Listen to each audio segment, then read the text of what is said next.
The command center erupted into controlled chaos when Hana arrived. Screens displayed dozens of red markers representing hostile ships. Officers shouted coordinates and status reports. Admiral Trelvac stood at the central display, his scaled face tight with concern. Hana moved to her station and pulled up the tactical data. Her breath caught. The pirate armada was massive. Hundreds of ships, not the small raiding party's intelligence had predicted. They surrounded the station in a loose formation, engines hot, weapons charging. "Report," Trelvax demanded. A Vraxian tactical officer responded quickly. 347 hostile contacts, Admiral. Mixed classes. They are using irregular formations. Our defensive grid is designed for organized assault, not this chaos. Deploy the fleet according to Defense Pattern Alpha, Trelvax ordered. Establish firing lanes and maintain formation integrity. Coalition ships moved into position with practiced precision. Beautiful formations, perfectly spaced, optimal firing angles. Hana watched and said nothing. She had studied Vraxian military doctrine. It was built on the assumption of technological superiority, clean battles, efficient victories. The pirates attacked. They did not follow any recognizable battle plan. Ships dove through the defensive lines at random angles. Some rammed themselves into coalition vessels, sacrificing themselves to create openings. Others swarmed single targets with overwhelming numbers. It was chaos. It was brutal. It was effective. Within minutes, the perfect formations broke apart. Coalition ships scattered, trying to respond to threats from every direction. Hana watched 3 Vraxian cruisers go dark, their shields overwhelmed by concentrated fire from ships that should have been easy targets individually. Multiple breaches on decks. 12 through 18, a station officer reported. Boarding parties. Security teams are engaging. Trelvax turned to a communications officer. Order security to establish defensive choke points. Standard containment protocols. Hana accessed the internal security feeds. She watched coalition soldiers engage the pirates in the corridors. The defenders were well trained, using cover effectively, firing with precision. But the pirates did not care about casualties. They charged forward even when hit, even when mortally wounded. One pirate took 4 plasma shots to the chest and still managed to tackle a Zentari guard before dying. The defenders started falling back. "Admiral," Hana said quietly. She did not wait for permission to speak. "May I suggest an alternative response?" Trelvax looked at her with barely concealed irritation. "Commander Kim, I am somewhat occupied, I am aware. That is why I am making the suggestion. These pirates fight with desperation tactics. Your forces are trained for civilized warfare. You need soldiers who understand this kind of combat." Another alarm sounded. "More breaches. More boarding parties. What are you proposing?" Trelvax asked. "Human Protocol 7. It is a contingency plan for exactly this situation, but I need your authorization." The Admiral looked at his displays. Coalition casualties were mounting.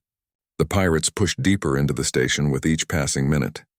He had never heard of this protocol, but he was running out of options fast. "Authorized," he said curtly. "Do what you need to do."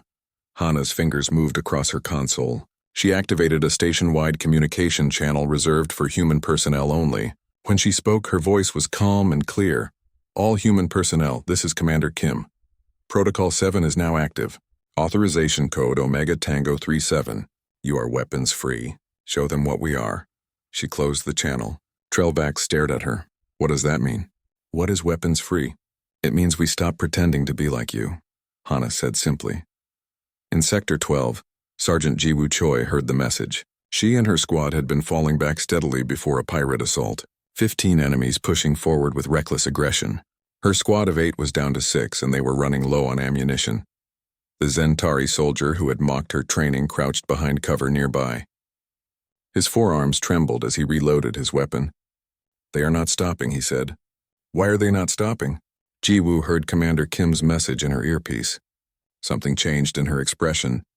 The careful patience she had maintained for 3 years vanished. What replaced it made the Zentari soldier take an involuntary step back. "All human squad members fall in," Jiwoo said. "We are done retreating." "Sergeant," the Zentari said, "we should keep falling back. There are too many of them." "Stay here if you want," Jiwoo replied. "Watch how humans actually fight." She stepped out from cover. The 3 other humans in her squad followed without hesitation. They moved forward in a tight formation. The pirates saw them and charged, howling their battle cries. Jiwoo's movements were nothing like what she had shown in training. She was faster, harder, more vicious. Her rifle fired in controlled bursts as she advanced. When a pirate got close, she dropped the gun and used her hands. She broke an arm, crushed a throat, used her enemy's own weapon against them. The Zentari soldier watched in shock. This was not the gentle instructor who had patiently demonstrated techniques. This was something else, something ancient and terrible. Jiwoo moved through the pirates like a force of nature. Every motion was designed to hurt, to break, to kill. A pirate stabbed her in the shoulder. She did not even slow down. She grabbed the blade, pulled the pirate closer, and headbutted him so hard his skull cracked. Blood ran down her arm, but she kept moving forward. The other humans fought the same way. One of them, a young Marine barely 20 years old, took a plasma blast to the leg. He went down but immediately grabbed the nearest pirate and dragged him down too. They grappled on the floor until the human's combat knife found the pirate's throat. The pirates started to hesitate. They had expected prey that ran. They had not expected predators that fought like this. In the command center, Lieutenant June Park appeared at Hana's side. He had come from his communications post to help coordinate the human response. His screen showed tactical feeds from across the station. All human units reporting weapons-free status, he said. They are advancing in sectors 9 through 15. Casualties are heavy, but they are pushing the pirates back. Admiral Trelvac stared at his own displays. The tactical map showed something impossible. Green indicators representing human squads were not holding positions. They were advancing, against superior numbers, against enemies who fought with suicidal desperation, and they were winning. How? The Admiral asked. There were only 200 humans on this station. How are they making this kind of difference? Hana pulled up a security feed and displayed it on the main screen. It showed a human squad engaging pirates in a narrow corridor. The Admiral watched as a human soldier took 3 direct hits and kept fighting. Another human lost his weapon and immediately transitioned to hand-to-hand combat with such savage efficiency that the pirates broke and ran. We are making a difference, Hana said quietly, because this is what we were built for. This is what 10,000 years of constant warfare does to a species. We learned how to fight when wounded. We learned how to push through pain and fear. We learned how to win when victory should be impossible. The Admiral said nothing. He just watched the feeds. In Sector 12, Jiwoo's squad finished clearing the corridor. 15 pirates lay dead or dying. The 4 humans were all wounded. The young Marine with the leg injury was being helped up by his squad mates. Jiwoo's shoulder bled freely, but she was already checking her weapon and preparing to move forward. The Zentari soldier emerged from cover slowly. He looked at the carnage, looked at the humans who still stood despite injuries that should have incapacitated them, looked at Jiwoo, who had shown him patience for months while he mocked her. "Sergeant," he said quietly. "I apologize for everything." Jiwoo looked at him. Her face was spattered with blood. Her eyes were hard. "Save it for later. Right now, stay behind us and try to keep up." She moved forward. Her squad followed. The Zentari soldier stood frozen for a moment, then hurried after them. He had just seen something that would haunt him for the rest of his life. He had seen what humans actually were beneath the careful politeness. In the command center, alarms started changing tone. The hostile ship markers on the tactical display began moving. "Not attacking, retreating, Admiral," a tactical officer said in disbelief. "The pirate fleet is breaking off. They are initiating emergency hyperspace jumps." Trelvax leaned forward. "What? Why?" June pulled up intercepted pirate communications. His face showed no expression as he translated. "They are calling retreat across all channels. The boarding parties are being ordered to disengage and withdraw immediately." The Admiral looked at Hana. "They outnumber us 5-1. They are winning this battle. Why are they retreating?" "Because they are not winning anymore," Hana said. "They came here expecting prey. They found predators instead. And now they understand something important. We will not stop. We will not break. We will hunt them through every corridor until none of them are left alive. They are doing the smart thing. They are running before it is too late." The last pirate ships vanished into hyperspace. On the station, remaining pirates tried to retreat to their boarding craft. Most did not make it. Human squads pursued them relentlessly. Admiral Trelvac sat down heavily in his command chair. Around him, alien officers stared at displays they did not quite believe. 12 hours after the battle, Station Zenith 7 looked like a war zone. Repair crews worked around the clock to patch hull breaches and restore damaged systems. The medical bay remained full of wounded soldiers. Bodies of the dead were being prepared for their final journeys home. But something had changed in the air. The way alien soldiers looked at humans was different now. Where before there had been dismissal and barely concealed contempt, now there was caution, respect, and yes, fear. In the largest conference room, Admiral Trelvax gathered his senior staff. All the human commanders were present. Hana sat at the table with Captain Daewon Lee on one side and Lieutenant June Park on the other. The room was crowded with officers from every species in the coalition. The Admiral stood at the head of the table. His scales had regained some of their shine, but his eyes remained troubled. I have called this meeting to discuss what happened yesterday. Not just the battle itself, but what it revealed about our coalition and our preparedness for actual combat. He pulled up tactical displays showing the battle progression. We were losing this fight. Our formations broke. Our troops fell back. By all strategic assessments, we should have lost the station. Then Commander Kim activated Human Protocol 7, and everything changed.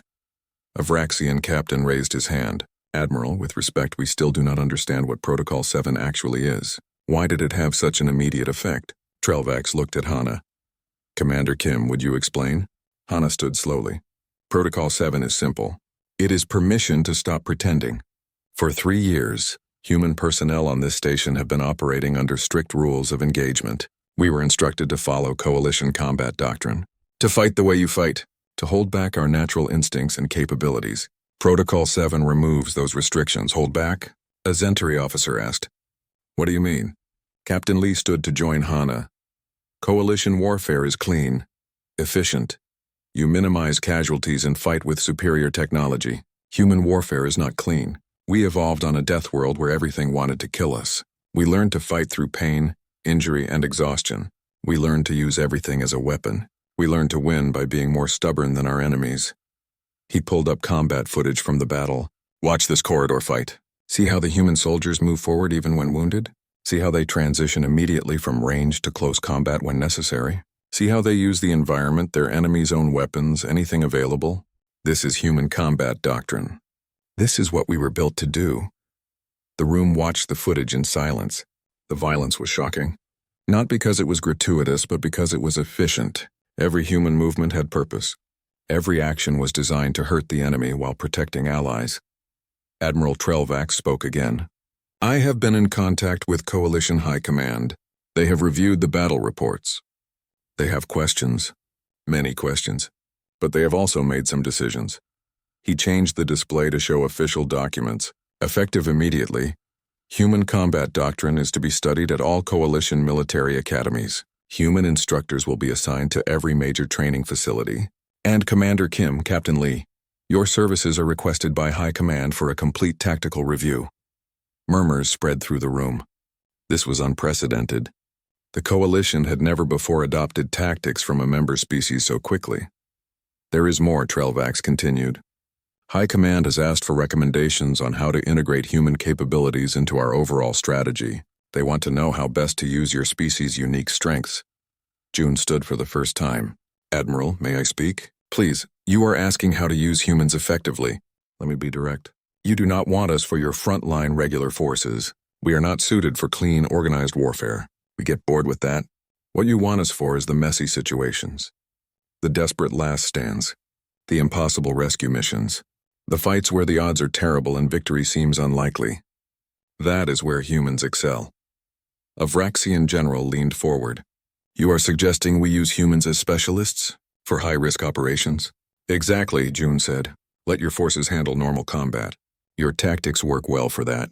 But when you need someone to hold an impossible position, send humans. When you need soldiers who will chase an enemy through hell itself, send humans. When you need troops who simply will not quit no matter what, send humans. Captain Lee nodded agreement. We are not better soldiers than you. We are different soldiers. Your species developed warfare based on technology and tactics. We developed warfare based on endurance and stubbornness. Both approaches have value. The key is knowing when to use each. The meeting continued for 3 more hours. Plans were made. Protocols were written. By the time it ended, the coalition military structure had fundamentally changed. Humans would no longer be treated as generic troops. They would be specialists in desperate combat. After the meeting, Hana walked through the station's corridors. Everywhere she went, alien soldiers nodded respectfully. Some saluted. None laughed. She stopped by the medical bay to check on wounded humans. The young Marine who had fought with a shattered leg was awake. His injury was severe, but he would recover. A Vraxian doctor stood beside his bed, reviewing his charts with clear confusion. "Your healing rate is remarkable," the doctor told him. "In any other species, this injury would require months of recovery." "You will be walking in 3 weeks," the Marine grinned. "Humans heal fast, Doc. Comes from spending most of our evolution getting injured while hunting things that could kill us." Hana moved on to find Sergeant Jiwoo Choi, the instructor, was already cleared for light duty despite her shoulder wound. She sat in a training room with the Zentari soldier who had mocked her, going over basic techniques again. But this time the alien paid perfect attention. "No, like this," Jiwoo said patiently, demonstrating a joint lock. "You need to commit to the movement fully. Half measures do not work in real combat." The Zentari practiced the move carefully. "Better?" he asked. "Much better. You are learning. This time you are actually trying." "I have motivation now," the alien said quietly. "I saw what happens when training is ignored. I saw how humans fight. I want to learn even a fraction of that capability." Jiwoo nodded. "Good. That is the right attitude. Remember, we do not teach you to fight like humans. We teach you to understand how humans fight. And maybe when it matters most, you will remember that sometimes the best tactic is simply refusing to give up." Far from Station Zenith 7, in the lawless edges of Coalition space, pirate networks gathered to share information. The battle was already legendary. A station that should have fallen, an armada that should have won easily, and humans who fought like demons. A pirate lord addressed his captains in a hidden base. "Spread the word. New target priorities. Avoid human ships. Avoid stations with human defenders. If you see human markings, retreat immediately. Do not engage," one captain objected. "They are just one species. We outnumber them vastly." The pirate lord pulled up footage from the battle. "I have talked to survivors. Do you know what they told me? They said fighting humans is like fighting ghosts. Humans do not stop when shot. They do not break when outnumbered. They do not retreat when wounded. They just keep coming, keep fighting, keep killing until they die. And apparently they are very hard to kill." He paused. One survivor described it perfectly. He said, "Those are not soldiers.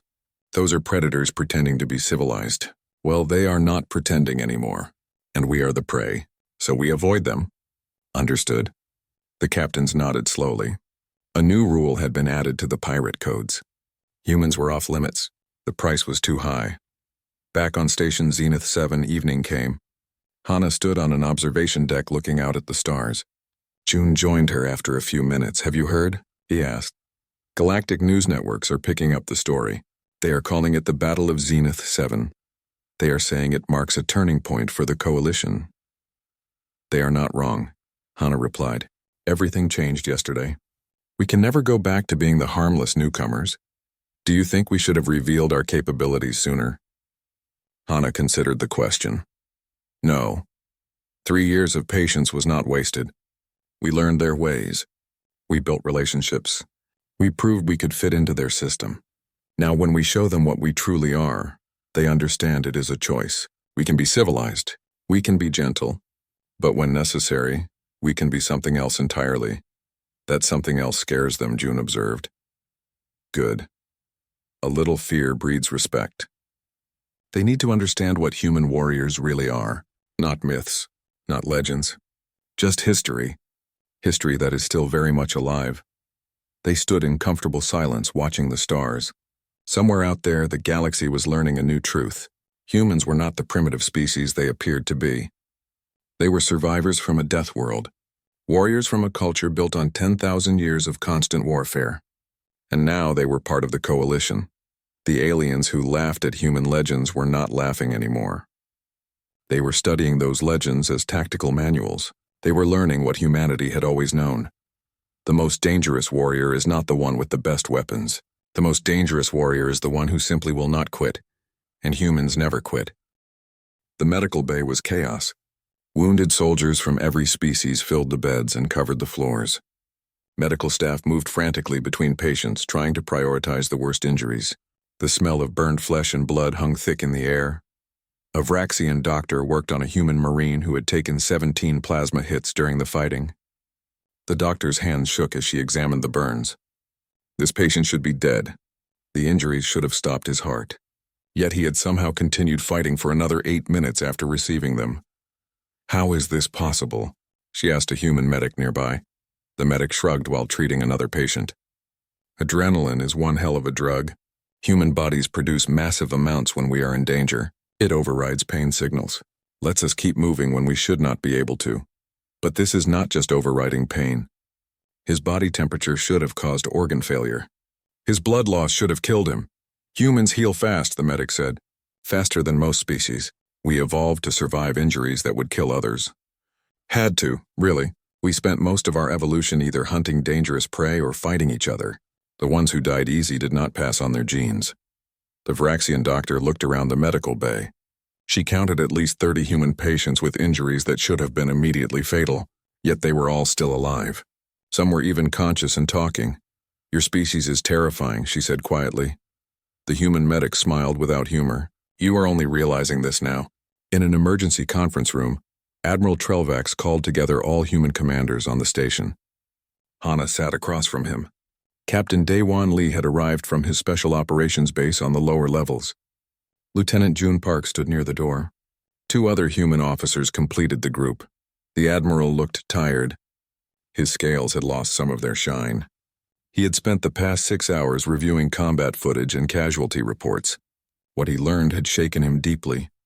I need to understand what happened today, he said. My forces are trained by the finest military academies in the galaxy. We have superior technology and centuries of combat experience. Yet when the pirates boarded this station, it was your 200 humans who turned the tide. Explain this to me. Hana exchanged glances with the other humans. They had known this conversation would come eventually. She just had not expected it so soon. Admiral, we tried to tell you. You thought our history was mythology. It was not. Every story about human warriors fighting to the last breath was true. Every battle where we held impossible positions actually happened. We do not exaggerate our military past. We sanitize it because the full truth frightens us.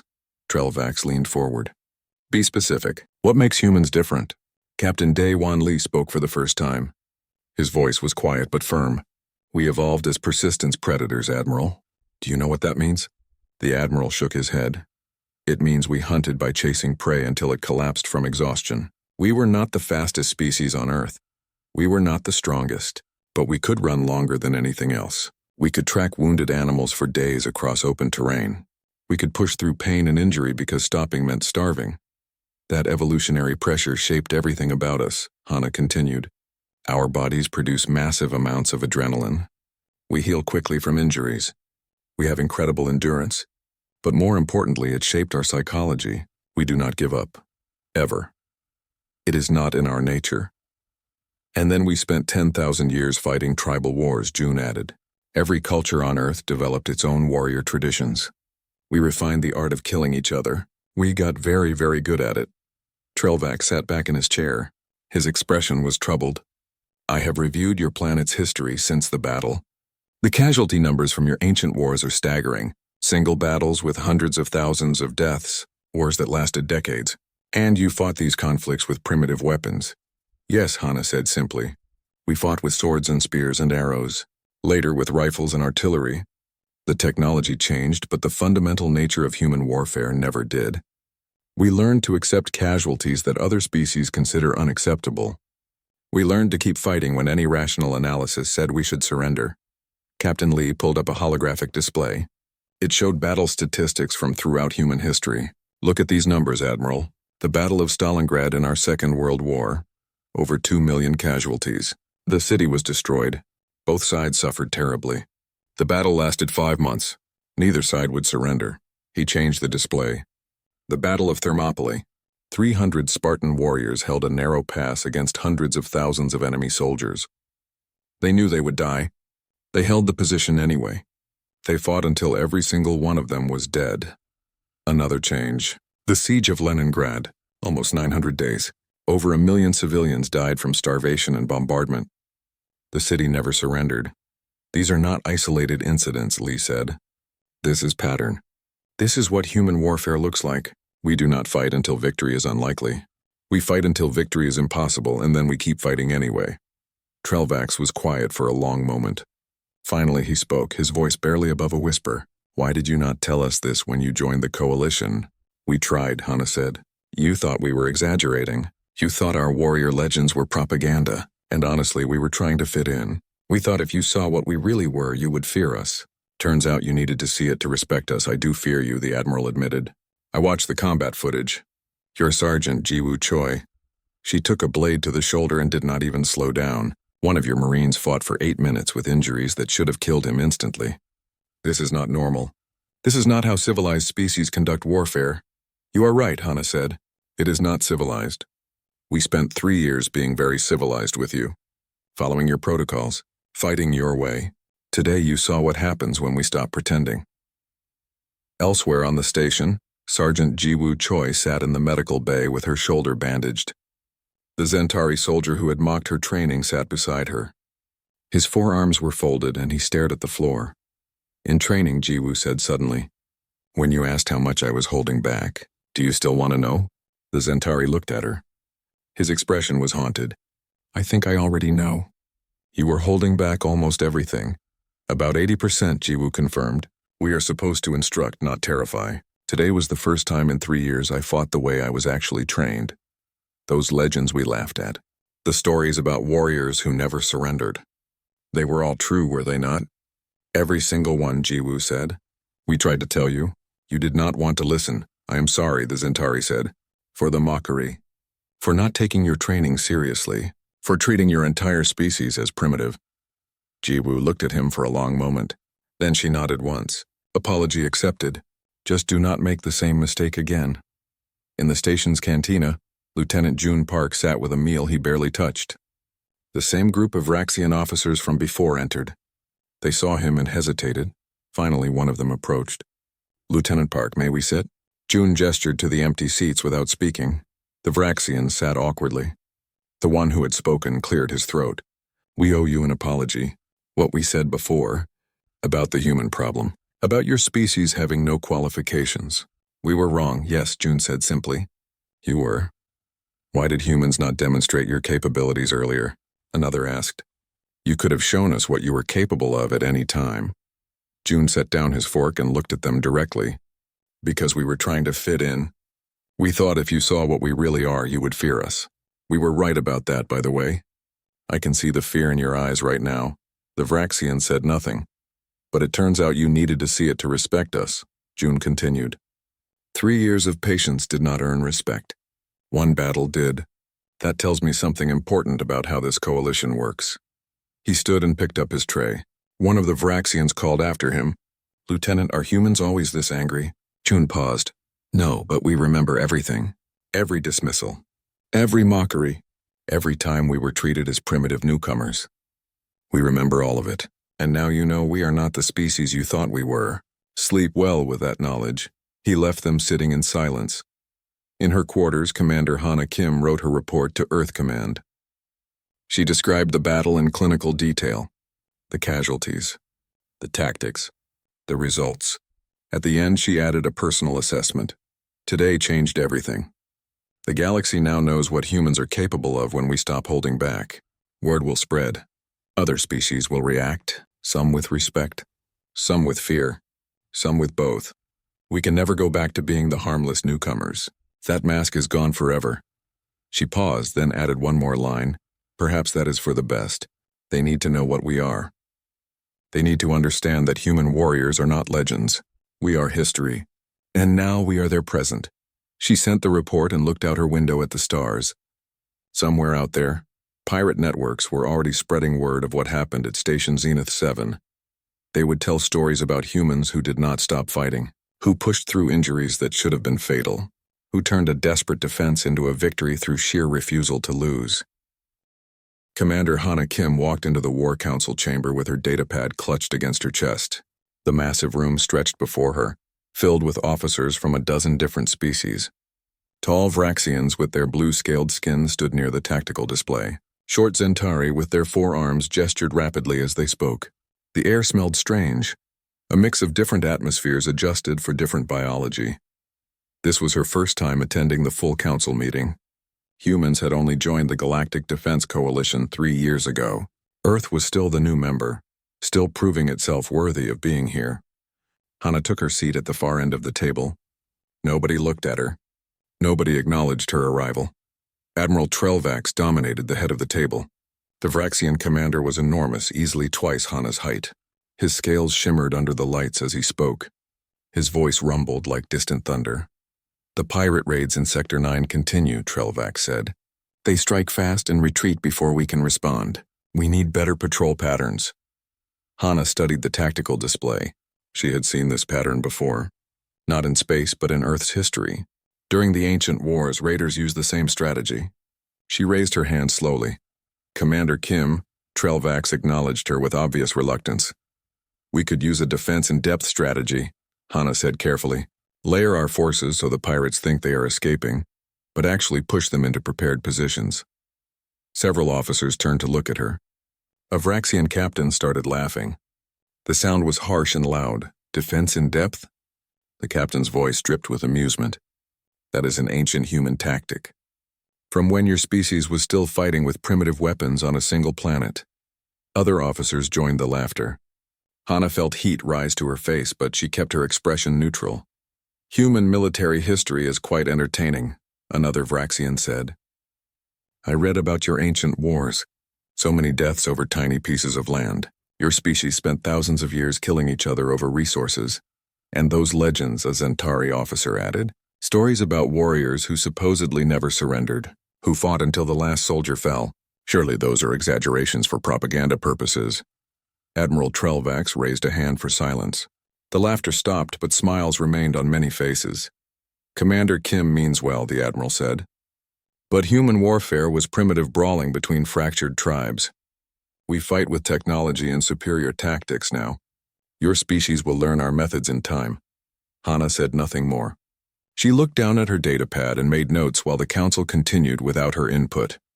In the training halls 3 levels below, Sergeant Jiwoo Choi faced a different kind of challenge. She stood in the center of the combat room, surrounded by a mixed unit of alien soldiers. They were supposed to be learning close-quarters combat techniques. Again, Jiwoo said patiently, when an opponent grabs your weapon, you use their momentum against them. Like this. She demonstrated the move slowly. A smooth turn, a shift of weight, and the practice dummy tumbled to the mat. A tall Zentari soldier laughed. His forearms crossed over his chest in a gesture of dismissal. Why do we need to learn this? He asked. Modern combat happens at range. We use plasma rifles and energy shields. Nobody fights hand-to-hand anymore. Equipment fails, Jiwoo said. Shields drop. Weapons jam. You need to know how to fight without them. On your backward planet, perhaps, another alien said. This one was Vraxian, young and overconfident. But we maintain our equipment properly. The Zentari soldier started making exaggerated movements, pretending to fight with his hands. His fellow trainees laughed. Look at me, I am an ancient human warrior. He said mockingly. I fight with my bare hands because I am too primitive for technology. Jiwoo watched this display without expression. Her hands remained loose at her sides. She had been an instructor for 5 years. She had dealt with difficult students before, but never ones who treated her entire species as a joke. Pair up for practice, she said calmly. Work on the techniques I showed you. The aliens paired up, but most of them barely tried.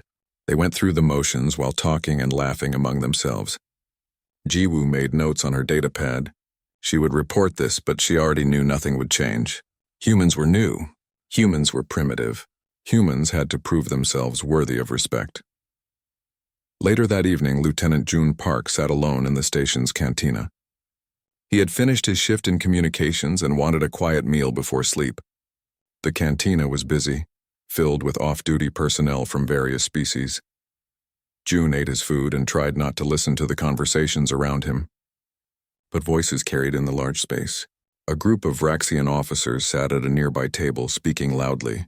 The human problem, one of them said. That is what Command is calling it privately. They take themselves so seriously. 3 years in the coalition, and what have they accomplished? another asked. No major victories.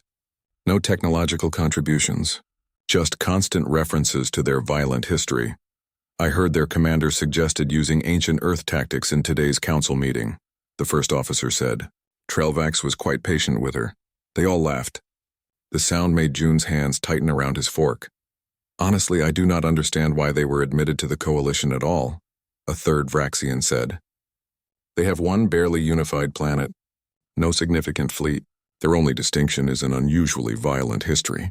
That is not a qualification for military service. Politics, the second officer replied.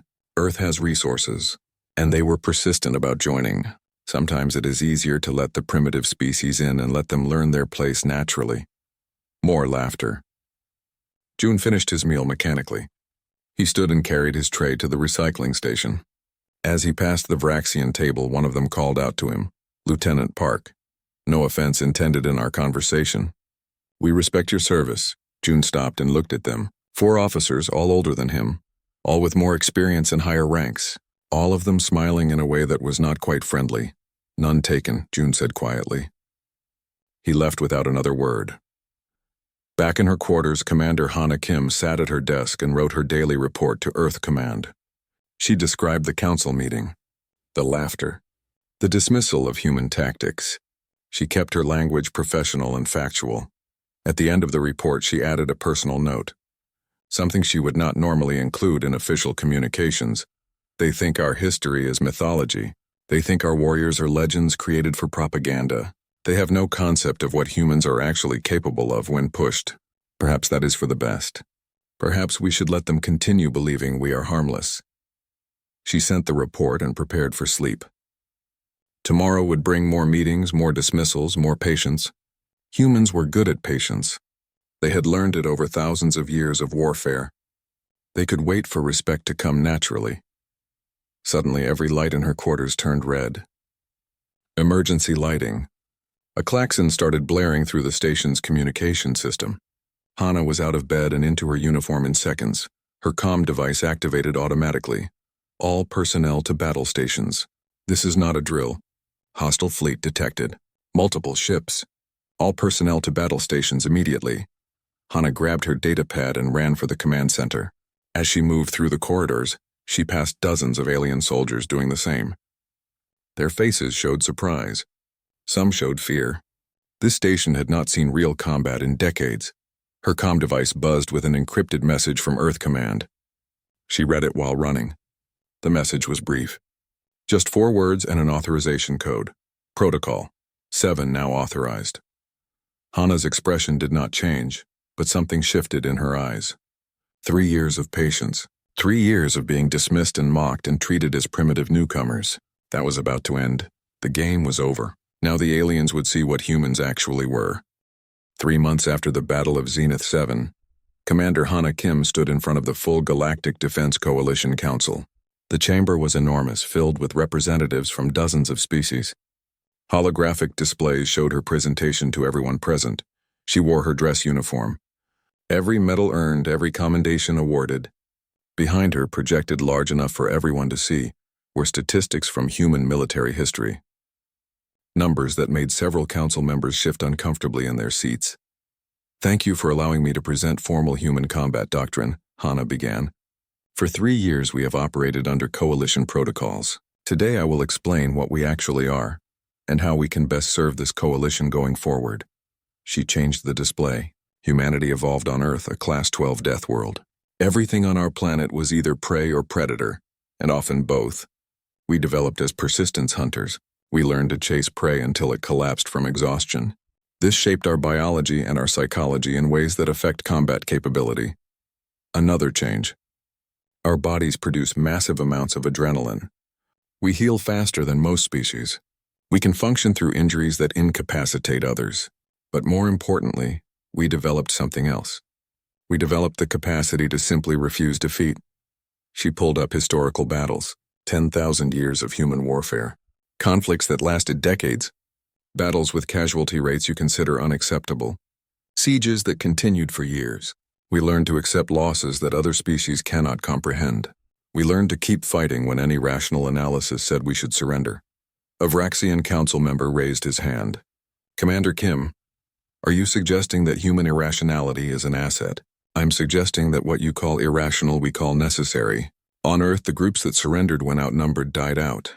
The groups that fought to the last soldier survived to pass on their genes. We are the descendants of survivors.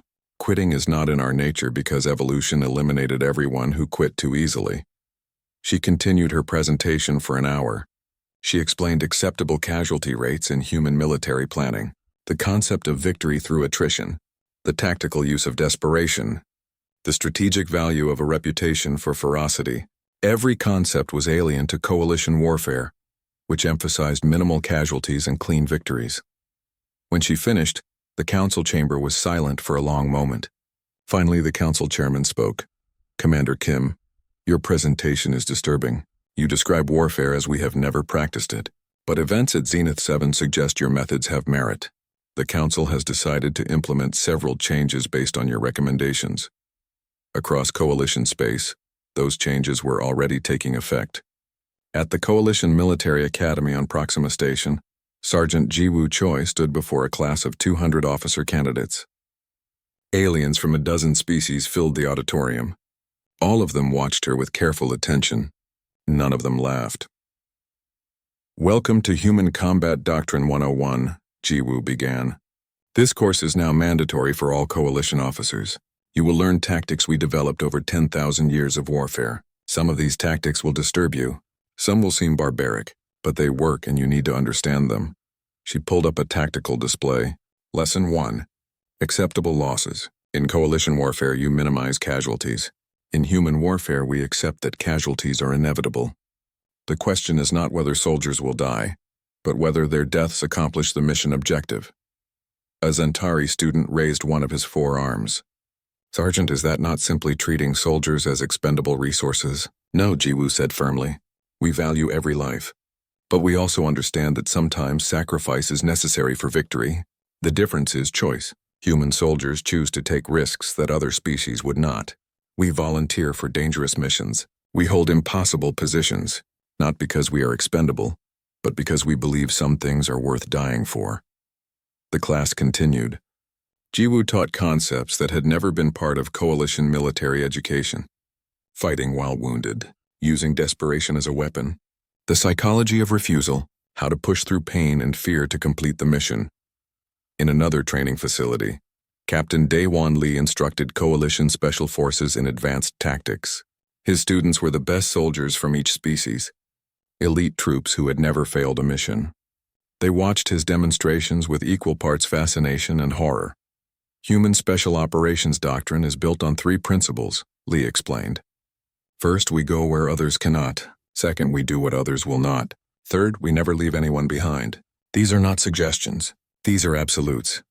He showed footage from Earth's Special Forces operations, rescues conducted against impossible odds, targets eliminated despite overwhelming opposition, missions that should have failed but succeeded through sheer determination. Notice the pattern, Lee said. In every case, success came not from superior technology or numbers, but from refusal to accept failure.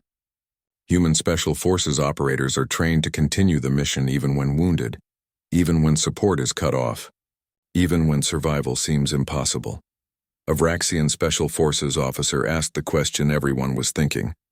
Captain Lee, how do you train that mindset? How do you teach soldiers to fight beyond rational limits? You cannot teach it, Lee admitted. It is cultural. Human children grow up hearing stories of warriors who never surrendered. We celebrate last stands and impossible victories. We honor those who fought against terrible odds. By the time humans join the military, that mindset is already ingrained. We do not learn to be stubborn. We are born stubborn and then trained to weaponize it. In the administrative offices of Coalition High Command, Lieutenant June Park was promoted to commander. His new assignment was strategic planning. His first major project was controversial. He proposed creating a dedicated human rapid response force. The concept is simple, June explained to the planning committee. Coalition forces handle normal military operations. You are excellent at organized warfare with clear objectives. But sometimes situations arise that require a different approach. Hostage rescues, last stands, desperate defenses. For those situations, you deploy humans, a committee member objected. Commander Park, this sounds like you are proposing humans as shock troops, as expendable forces for suicide missions. Not expendable, June corrected, specialized, there is a difference. You do not send humans because you expect them to die. You send humans because when the mission seems impossible, they find a way to make it possible, not through magic or superior technology, but through sheer refusal to quit. He pulled up casualty statistics. Look at human survival rates in desperate situations. They are higher than any other species. Why? Because humans keep fighting when others give up. Because humans help each other when others save themselves. Because humans do not accept mission failure as an option. The proposal was approved. Within weeks, the Human Rapid Response Force began training. 500 humans, all volunteers, all eager to show the galaxy what humanity could do. Meanwhile, in the lawless regions beyond Coalition space, pirate networks had fully internalized the lesson from Zenith 7. New guidelines were distributed to every pirate captain, smuggler, and raider. The rules were simple and absolute. Avoid human ships. Avoid stations with human defenders. If you encounter humans, retreat immediately. Do not test them. Do not provoke them. Do not assume you can win through numbers or surprise. Humans are persistence predators. They will chase you longer than makes sense. They will endure more than you can inflict. And if you corner them, they will take you with them. Piracy rates in Coalition space dropped by 40% in the first month. Criminal organizations learned quickly that humans were not worth the price. One pirate lord put it simply in a message to his fleet. Those are not soldiers. Those are predators pretending to be civilized. And they are done pretending. 6 months after Zenith 7, Commander Hana Kim returned to the station, now designated as the primary facility for Coalition human military integration. She walked through corridors that had once echoed with mockery. Now they were filled with respect. Alien soldiers saluted as she passed. Officers nodded respectfully. In the training halls, mixed units practiced under human instructors. The humans no longer held back, and their alien students no longer laughed. They were too busy trying to learn even a fraction of human combat capability. In her office, Hana prepared her final report to Earth Command. She summarized everything that had changed, the respect humans had earned, the fear they now commanded, the integration of human doctrine into Coalition military planning. At the end of the report, she added a personal assessment. We came to the Coalition believing we needed to hide what we were. We thought if other species saw our true nature, they would reject us. We were wrong. They needed to see it. They needed to understand that humanity is not a species of gentle explorers who occasionally fight. We are warriors who have learned to be gentle. There is a difference, and the galaxy now understands that difference. Our legends were never myths. Our stories of impossible victories were never exaggerations. They were history, and now they are the present. The galaxy laughed at human warriors who never surrendered. They are not laughing anymore. They are studying those warriors as examples of what soldiers should be.